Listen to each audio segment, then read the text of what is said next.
ու դրանից են բխում մնացած բոլոր խնդիրները իրականում։ Ես կասկած չունեմ դրա մեջ, ինքնաճանաչողության հարցը ստեղ ու իհարկե պրեսինգը, որը որ դրսից է, քեզ անդադ փորձել համոզել, որ դու քեզանից բան չես ներկայացնում, դրա համար սուս նստի։ Այդ վերաբերմունքն է շատ վտանգավոր։ Եվ որ պայքարի կամքն են ուզում կոտրել։ Այո։ Քեզ տեղափոխել է վրի ուրիշ դաշտ։ Շեշտը դրվում է քո թույլ կողմերի վրա, ոչ թե քո ուժեղ կողմերի։ Բոլոր ազգերը ունեն թույլ ու ուժեղ կողմեր։ Մենք լավ գիտենք մեր թույլ կողմերը։ Ամեն օր առնչվում ենք դրանց հետ։ Տագահությունը օրինակ, հա, երբեք անընդհատ էլի եմ ուզում եմ նյութականի մասին է խոսքը։ Աստվածտար տենց ագահ լինեին հոգևոր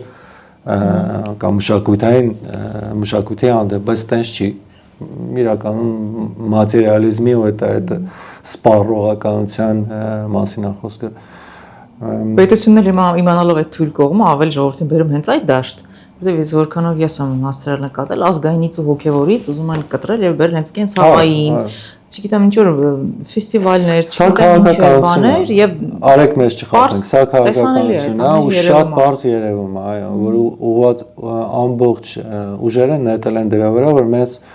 չնայած մի քիչ զարմանալի է, որովհետև արդեն շատ վատ վիճակում ենք, ոնց որ վերջի այդ հարվածները հատկապես այս ամբողջովին անընդունելի